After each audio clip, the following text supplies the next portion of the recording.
నాకు కుంకుమిస్తే లక్ష్మీదేవిలా కనిపిస్తుంది.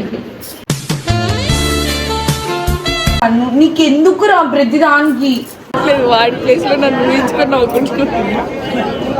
Welcome back to our channel Chitti Jathi Ratnalu. We're getting ready to temple. So ఇప్పుడు మేమందరం కూడా రాజగోపురం దగ్గరికి వెళ్ళి ఇప్పుడు లోపల టెంపుల్ మెయిన్ టెంపుల్ ని దర్శించుకోబోతున్నాము.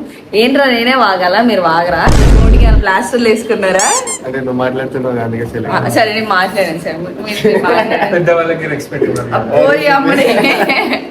చాలా వీళ్ళు బేసిక్ గా చెప్తున్నా, నేను ఒకవేళ ఇది ఆఫ్ చేసేసిన తర్వాత వాళ్ళే మాట్లాడతాను, నేనేం మాట్లాడడానికి స్కోప్ అంటే చెప్పింది కదా వింటున్నాను అన్నట్టు.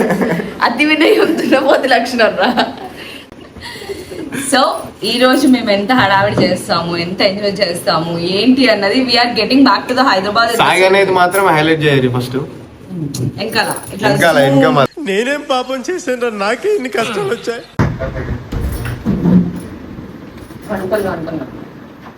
గంట సేపు అవుతుంది రెడీ అవుతుంది. అది ఎందుకు ఇంకా హలో చేతిరా రే, నువ్వు లేవరా? నీకెందుకు రా ప్రతిదానికి? నన్ను ప్రశాంతంగా ఉండనియాడు సార్ వీడు. కార్తిక్ గాడు అయితే ఉన్న ముగ్గురులో వీడు నెంబర్ 1 క్యాండిడేట్. నన్ను ఇరిటేట్ చేసిండు ఈరోజు బహిరంగంగా చెప్తున్నా నేను. అంతేనా కాదు పొద్దునే నిన్న రాత్రి అసలే గిరి ప్రదక్షిణం చేసి వచ్చిన ఓపిక లేకుంటే వీడి సతాయించుడు ఎక్కువ అవుతుంది బాగా.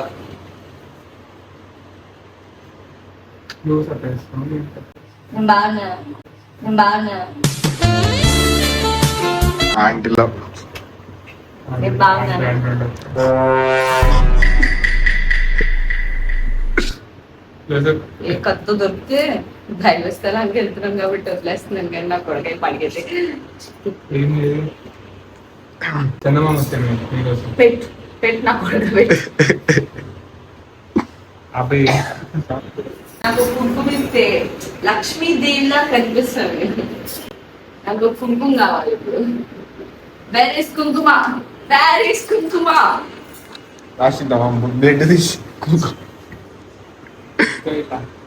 నిన్న కుంకుమ పోతే తీరా తింటావా? నువ్వు తినేసి అదేంటి చిట్టి చిట్టి అదేంటి? మ్యాంగ్రో ఫ్రూట్ ఏదో అంటారు, పుల్ల పుల్లగా తీయ ఉంటది వెరైటీగా.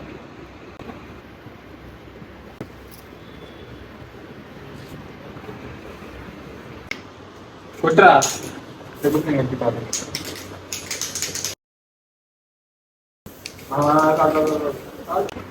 నేను హైదరాబాద్ వచ్చింది. వే మోర్ కాస్ట్లీ దాంట్లో. ఇప్పుడు టిఫిన్ చేసేసి చలో let's go to the temple fast, because ఎండాకాలం పడిపోతుంది.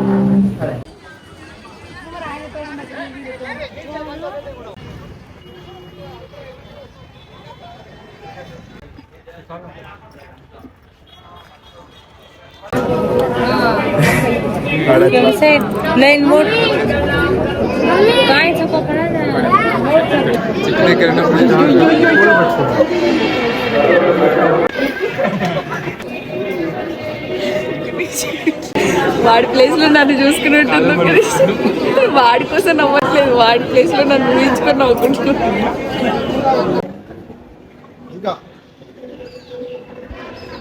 ఓకే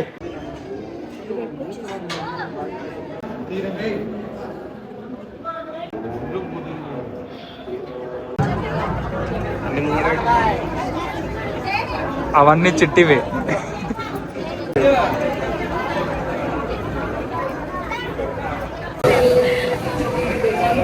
సో ఫైనల్లీ మా టెంపుల్ లో దర్శనం కూడా అయిపోయింది and we're going to Hyderabad, returning back Bengaluru. So మా bus 5:30 almost. So returning back to Hyderabad అనమాట. సో మా వాళ్ళు ఇట్లా స్పెల్లింగ్ మిస్టేక్లు కరెక్ట్ చేస్తూనే బతికేస్తూ ఉంటారు. అబ్బో కాలు ఈ ఎండకు ఉంటామో పోతామో కూడా తెలుస్తలేదు. Already అంత పైకి పోయి టెంపరేచర్. వచ్చినాం. ఈవెన్ కూలింగ్ పెయింట్స్ కింద వేసినా సరే అవి చాలా ఎట్లా కాలుతున్నాయి తెలుసా, బీభత్సంగా కాలుతున్నాయి అసలు. కొంచెం మీరు ఈ ఎండలు తగ్గిన వరకు రండి దర్శనానికి.